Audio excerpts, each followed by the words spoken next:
Discover how a multi-billion-dollar industry is revolutionizing property care for seasonal homeowners. Today we're diving into the world of HomeWatch with industry pioneer Diane Pisani. As founder of the HomeWatch Academy, Diane is transforming how we protect and maintain second homes. With 2 out of 3 wealthy Americans owning vacation properties, Diane's insights are more relevant than ever. From flushing tens of thousands of toilets to training the next generation of HomeWatch professionals, her journey is as fascinating as it is impactful. Stay tuned as we explore how Diane is turning HomeWatch from a fragmented hobby into a thriving industry. This is Talk Commerce, and we're excited to bring you this eye-opening conversation with Diane Pisani. Talk Commerce is brought to you by Content in Commerce from ContentBasis.io. 87% of Shopify stores don't use their blog the way it should be used. Go to ContentBasis.io to learn more. You're listening to Talk Commerce. Subscribe and download at talk-commerce.com. Welcome to this episode of Talk Commerce. Today I have Diane Pisani. She is the founder of HomeWatch Academy. Diane, do an introduction, do a much better job than I did. Tell us your day-to-day role and one of your passions in life. I'll be glad to do that, and thanks for the opportunity. HomeWatch is the opportunity for the seasonal homeowner to hire a company that takes care of their home while it's unoccupied. And I read a survey recently from Ameriprise Financial stating that 2 out of every 3 wealthy Americans own second homes. So that's us. That's what we do. HomeWatch is a visual observation of a home or property looking for obvious issues or problems. So one of our slogans is that we're the difference between damage and disaster. I have a long business career. Hate to say, but I've been self-employed since 1986 when I opened up one of the nation's first cruise-only travel agencies. So we're going to talk about baby boomers today. So I've just identified where I fall into. So we're going to talk about that. But I started, the woman that I rented from told me about HomeWatch. And she said, Diane, you would make a great HomeWatch, a concierge person. And I said, I thought you only had a concierge at a hotel. And what in the world is HomeWatch? And she told me about it. I found somebody who was hiring, got my training there, worked for her for a while. And in 2006, co-founded a HomeWatch company, and just took a couple years to realize how fragmented the industry is. And in fact, it wasn't even an industry back then. So quick overview. Way back then, HomeWatch itself has been around for a very long time, but it was what we call hobby home watchers. They were neighbors doing a favor for their up north friends. They didn't have a registered business, didn't have any kind of software, anything like that, and it was a very fragmented industry with no standards. We grew our HomeWatch business very, very quickly, and when the time came to refer overflow business, I quite frankly couldn't find a company worthy of a referral from me. And I don't say that in a smarty pants way, but they would almost make jokes. It's like, oh yeah, well, I do HomeWatch, so I go a couple times after the homeowner leaves and a couple times before they come back. I said, well, what about all the middle time? Oh, you don't have to go then. I said, well, aren't they paying you for that? It's like, are you kidding me? There's no standards here. And then there's a plethora of horror stories. Anything from people who would come back and the home watcher before software would fill in a sign-in sheet in the condo or the house. And it's like, well, Diana came back to my condo and they filled it out 6 weeks in advance. Oh, geez. Okay. That kind of stuff. Or, I have enough to fill like a million podcasts, but one fellow called, he wanted to get a new HomeWatch company. He said, well, I use my condo to send like my employees to for a golf weekend. And when they arrived, they thought it was very nice that I left a car in the garage for them. However, when they went upstairs, they found somebody sleeping in the bed, and the HomeWatch dude let his friend crash there. And it was just wrong. So instead of finding referral sources, I decided to build my own and had the idea in 2008 to start training people to build a group of folks that at least had some kind of standards. And that was my first training class. I think I had over 15 people in that particular one, and it grew from there. So I was in the field making HomeWatch visits for well over 15 years, and we cycle the water when we make visits. So I can proudly say that I have flushed tens of thousands of toilets throughout Southwest Florida. And That's then I did more home watch and some training. I had a wonderful classroom in Naples, Florida for many years and took it to an online version a few years ago. And the Home Watch Academy is the first e-learning program out there for folks who want to start a home watch business. That's perfect. Thank you so much for that. Thank you. So Diane, before we get into talking about how this would help people, and I know we're also going to talk about millennials today, I do want to do the free joke project, and you have volunteered to be or voluntold to be part of the free joke project. So all I'm going to do is tell you a joke, and then all you have to do is say, should that joke be free, or do you think at some point somebody should pay for it? And today I have a little bit of a tongue twister, so hopefully I can get through it. So here we go. I met a girl who runs a battery kiosk at the local park. So basically, she sells seashells by the seesaw. Okay. Because I live in Florida, because I'm by the beach and we have shells and everything, I'm going to say they should pay for it. All right. That's great. And Thank you so much. mainly because you didn't get tongue twisted. Yeah, I practiced a little bit. Good. Oh, you told me to say my passion, didn't you? Yeah, what was your passion? Tell us a passion. Yes. You know, I appreciate that you called it passion because one time I did a podcast and they asked me what my hobbies were and that totally stumped me. It's like, hobbies? I'm an entrepreneur. What do you mean hobbies? So my passion, because I had a travel agency for many, many years, or will always be travel. But the real passion is learning.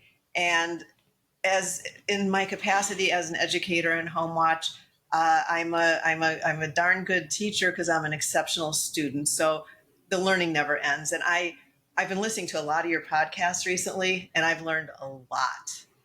I mean, even when I listen to one that the industry has nothing to do with what I do, I learn about a new app or a way of doing business. So well done, Brent. Well done. That's great. Thank you. And so where you said you're in Naples, or you're in South Florida, or where are you? Southwest Florida. I lived in Naples for 19 years, starting, I moved there in the early 2000s, lived there for 19 years. And 2 years ago, I moved 100 miles north to Venice, Florida. Okay. So I'm still back and forth a lot. Right. Yeah. So I'm summering in Minnesota, and the typical Minnesotan at some point is going to winter in northern Florida, most likely. I did just speak to a friend who has a house in South Florida, and he's going to move up to Sarasota or Tampa or something like that. It's I think there's more of a Midwest culture as you get north or more north in Norther. Florida. Yeah. Norther. Well, actually, there's a real big Midwest culture. So on the Gulf side, there's more Midwesterners. On the other side, there's Fort Lauderdale, Miami. It's a little bit more East Coast, but that's changing, and the growth here is nothing short of mind-boggling. Thousands of homes, which takes us to the Home Watch is a great business opportunity. Yeah. So, so I said we summer in Minnesota and we winter in Hawaii, and it's and let's just get it off the table. Hawaii is nothing like Florida, and the first thing I hear from people is I'm not going to go to Hawaii because I live in South Florida. Well, there's no mountains. So that's my first. And there's no volcano, and there's no alligators. In fact, there's no predators at all in Hawaii. No snakes, no iguanas. So does that mean you're a surfer? Are you a surfer? I try to surf. A surfer wannabe. Oh yeah, the iguanas here are funny because when we get cold, and we had a pretty cold winter, the weathermen here really need to amuse themselves because if there's no hurricane, there's like very little action. But when it's wintertime, they always talk about the iguanas get frozen, they fall out of the trees. Oh yeah, I was just in Puerto Rico and I heard the exact same thing. That's I mean, it's very interesting, and I did see iguanas way up in the trees. So I've heard that they'll fall into somebody's pool, and that's great. And the alligator thing is real, and what else is real are black bears. Oh, right. Yeah. Okay. Yeah. I guess we have those in northern Minnesota. Good. All right. So let's dive in. Tell us a little bit about Home Watch. And, I think the culture here in Minnesota, at least, is, especially as I was growing up, everybody had a cabin, a lake home. That wasn't even like, that was the sort of the norm as a, not even wealthy, as a middle class. And I don't think a lot of people at the time thought about what does it mean, because a lot of people would drain the water and close up the cabin and that's it. But now it's year round, right? People have year round homes, and Tell us some of the reasoning behind that, and then I guess tell us why you think why you decided there needed to be a lot of education. I think that's the important part. Oh, you know what? I'll touch on the education thing right away. Because it's a real job. It's like, and to this day, I can tell folks that I have a training company. I train individuals to help them grow or start their home watch business. And they'll look me square in the face and say, you need to go to school for that. It's like, for what job or career don't you need to go to school for? So, and, it's always like, just because you live in a house doesn't mean you're qualified to watch somebody else's, no more than because I watch The Voice that I'm a good singer. So, that's our place of business. And I also take exception to the folks that put on their website, well, we'll watch your home as though it's our own. Anybody who is a home watch professional will tell you it's nothing like your own. Homes are like snowflakes and they're all different. So the approach that, came out for the interview here was to talk about like home watch as an opportunity for millennials. And that's kind of cool because it was primarily a baby boomer thing back when I started. And I can look at my early ads, and I used to promote, well, home watch is a great career because it's baby boomers serving baby boomers, because the avatar was, 50, 60 years old or 50s and 60s usually. And here in Florida, home watch is very, very well known, but it was just fragmented. So you had your hobbyists, your professionals, and then you have your scoundrels. And the scoundrels take advantage of the homeowners terribly, and that's just unacceptable. But as home watch has grown, it's gone from a hobby to a profession. And just a couple of years ago, I started calling it an industry. And that's I made it kind of official when Forbes Advisor named Property Watch one of the top 19 best businesses to start. So when I did a little bit of research about millennials here, and boomers, I looked at what's important to us. When I looked at baby boomers, it said that we are work-centric, defined by our career. That's true. Entrepreneurial, loyal, and and goal-oriented. And baby boomers are age 59 to 78. So we're a very powerful but dying breed, that's for sure.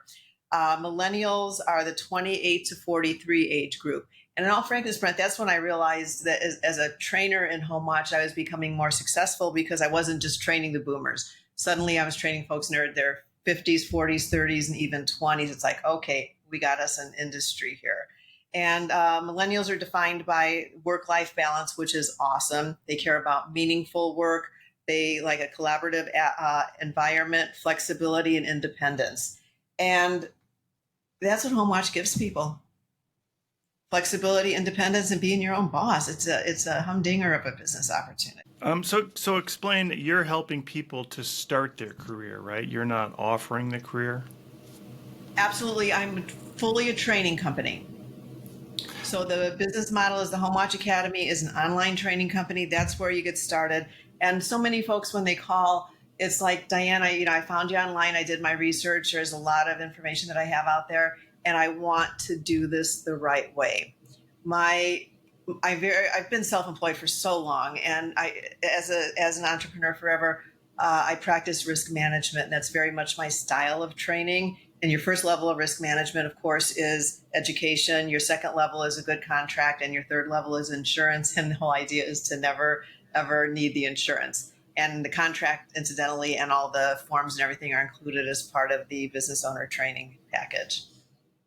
That's awesome. So tell us a little bit about some of the reasoning on how people do that, and then maybe talk a little bit about the lifestyle of being a home watch professional. Can I call it a professional? Yeah, absolutely. Home watch professional would be great. Would be absolutely great. Well, anybody that's in a home where in an area where there are seasonal homes have an opportunity there. So the popularity at first were in places like Arizona and Florida. But let me tell you, some of my biggest growth in new students at the Home Watch Academy is in the Midwest. So it's Indiana, Michigan, Minnesota, Wisconsin. I've got home watchers in Alaska. We've got them. I've got a real successful gal out in California. So we in the southern areas have done our job predisposing our northern friends to home watch, and they're very receptive when the new companies open. So I reached out to some of my millennial businesses to ask them what they liked about home watch, and I got some really cool answers. And it's like their comments were, I'm my own boss. get to be at home with my kids and husband, choose my hours, and have a great connection with my clients. It serves my socialization. And another one, she said, let's see here. Oh, she goes, being flexible, it allows me the time. You can also work your butt off. It allows you to set your own hours. In my case, with younger kids, I can go to school and sporting events. Now, you can set your schedule to a very, very large extent, but if you have an emergency, you got to take care of it. But when it comes down to talking about numbers and income potential, you can't beat it. You absolutely can't beat it. And so explain, because we use a service called Trusted House Sitters, and where they would actually watch the dog and the home and everything. So this is different. This is not somebody necessarily living at your house while you're gone. They're checking to make sure it's not put down and windows are shut and doors are shut, right? Exactly. So, and I appreciate so much that you brought up house sitters, because folks will be confused between home watch, house sitting, property management, and home inspection. So it's so important for us as home watch professionals to make sure that we identify what we do, and our work takes place in usually the non-rental, unoccupied home. Here in Florida, our biggest enemy is going to be mold.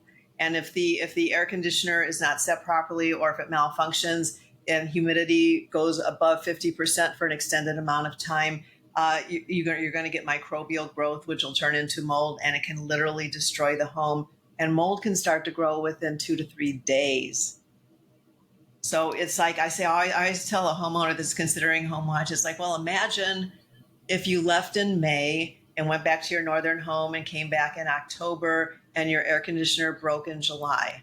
You may very well come back to a home that's totally destroyed, and then you're not going to be very happy, because if it's humidity-driven mold, the insurance company will probably deny the claim. Yeah, and I think earlier you had mentioned even just flushing the toilet. We have friends from Canada, and during COVID, they couldn't travel to the U.S. Right. And, after 2 years, their condo was all their hot water heater and their dishwasher, they had to replace it all because everything was sort of gummed up and not working right. Well, to that I can only say, of course. You can't. Your homes are meant to be lived in there. It could have been worse, because folks will come back to a leak from the neighbor up above. I mean, the destruction can be unbelievable. And great that you brought up COVID too, because we literally qualified as an essential service. Yeah. So tell us some of those other things. I think, a lot of new condos now are requiring you to have some kind of water alarm system. So it lets maybe the caretaker know that there's an issue in a unit. But you're not only responsible for yourself, but you're also, if you're on a second floor, you're responsible for everybody underneath you. So maybe tell us a little bit about how HomeWatch would help mitigate some of those issues. Well, our job is to notice damage in the early stages before it becomes a disaster, and to have a number of best practices, like turning the water off when the home is unoccupied. When we make the visit, we go ahead and cycle the water, make sure everything's operational, and look for leaks. And, some people have their smart homes and they think that's cool, but technology can be dangerous because a lot of people don't know how to use it. So, and 9 times out of 10, they don't even know how to adjust their thermostat. And if that's done incorrectly, especially in a place of high humidity, you're gonna have damage. You're gonna have damage. So it's growing. It's a growing industry, that's for sure.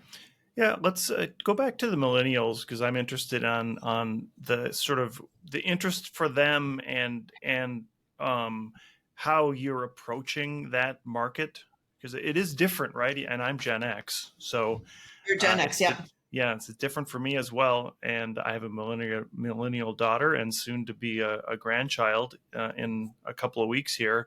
It's going to be another different scenario on how you introduce them, right? Tell us a little bit about the reasoning behind millennials and how you're approaching that.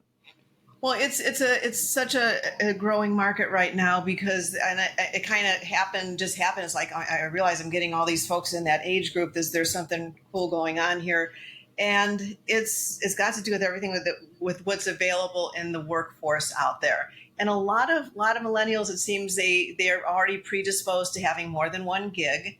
And if they do live in a seasonal area, there's different times of the year that you're busy doing that.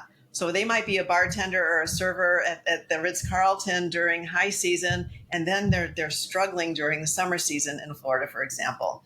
So what I looked at, and in my presentations, I'll talk about income potential, because you're going to start a business. That's one of the things that you want to look at.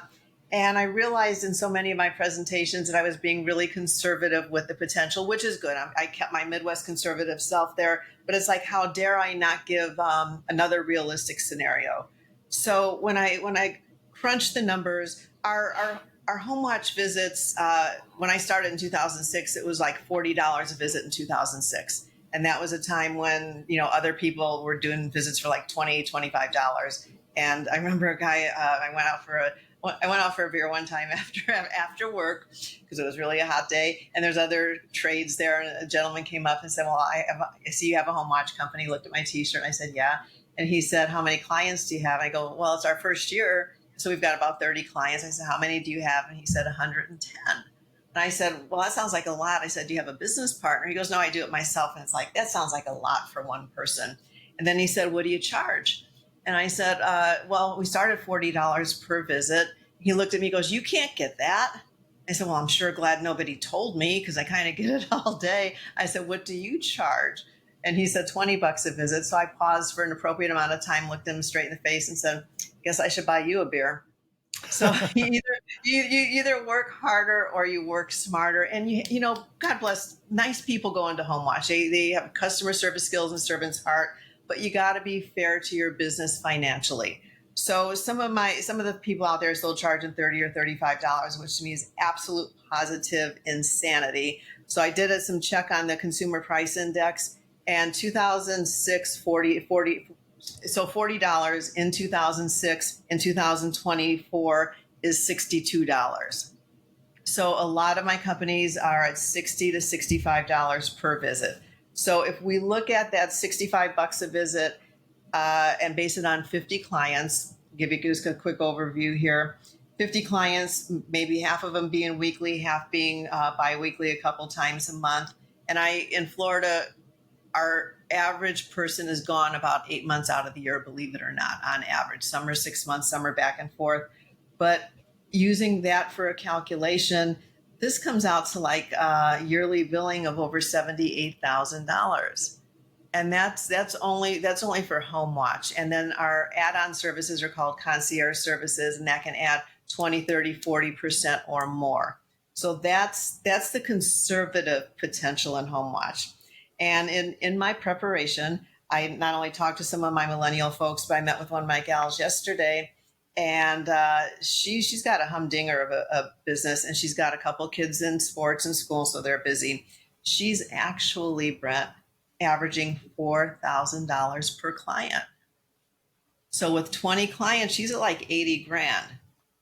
And, and I said, okay, that's really a good number. And her concierge services, her other services she does for homeowners is anywhere from 50 to 70% of her income. So wow. for anybody starting a home watch business, but with the creativity of the kids, in that age group, the millennial age group, they can be brilliant with this. Absolutely brilliant. So there's real money in it. Real money in it. Tell us a little bit about the concierge. What is it that they're adding on, and what kind of value does it add for the client? When a lot of times people will leave their cars here, and if they're in a garage and everything, and they're on a trickle charger, they may be fine. I did a lot of work in high rises where folks left their cars in the garage, and you can't let them sit all year. So especially, any car, but especially a high performance vehicle needs to be driven. So you can't, and some people, they recharge, they just start the car and run it. Oh, and I'm gonna take a little segue on that so I don't forget this story, because I got another really good story. One of my brand new business owners brought on a new client who fired his home watcher. And the reason he fired the home watcher is because the guy went there, made the home watch visit, started the car and let it run, which again, doesn't charge a battery, doesn't serve it well, but left, left the car running, closed the garage door. Can you even believe that? Yeah, jeez. And a neighbor saw the fumes coming out, and it's like, are you kidding me? So people, they're nuts, and they don't have training. So car drives is something that we do. So my gal who's got the high billing here, and actually one of my people that do, her car drives $45 per car drive. So we give it a good 10 to 15 miles, and the frequency of the car drive is determined by the mechanic for that type of car. And then when we find something wrong with the home, say the air conditioner is malfunctioning or there's a leak and you need to call a service provider, that's going to be a billable service also. And then it's anything from accepting deliveries, overseeing projects. It can really, really add up. So one person with 20 or 30 clients may have more billable income than somebody with 50 or 60 or 70 homeowners. Yeah, that's amazing. There's no limit. It is amazing. It's wonderful. So Diane, we have a few minutes left here. Tell us how people can get in touch with you. And as we close out, I give everybody a chance to do a shameless plug. So give us some of your contact information and what would you like to plug today? I would be very happy to. So my corporate website is at yourhwp, yourhwp.com. And that's my parent company, shortened for Your Home Watch Professionals. And that website will take you to every place that you need to go. And what I would love anybody to do that's maybe heard about Home Watch for the first time, and it's like, well, this sounds kind of cool. Maybe I need to learn more. I've got a free ebook that I wrote called Starting a Home Watch Business, and you can request it there. Now, so I guess that kind of is the plug. But for my millennial people, should they find that Home Watch is intriguing, I'm going to give them a coupon code. So if you decide that you want to do it and it's the right business for you, I will be very excited. I'll be your cheerleader. I'll be everything. And one of my slogans is that the Home Watch Academy is not just training; it's a career-long resource, and I live that. But the coupon code for them to save $100 off the full price, actually it's a little bit discounted, is millennial. So the trick is they have to know how to spell millennial. Yeah, I'll make sure I spell it out in the show notes. Got to spell millennial. So coupon code millennial. That's perfect. Diane Pisani is the founder of Home Watch Academy. Thank you so much for being here today. It's an absolute pleasure. Thank you. Talk Commerce is a production of Content Basis, LLC. For more creative content, go to contentbasis.io.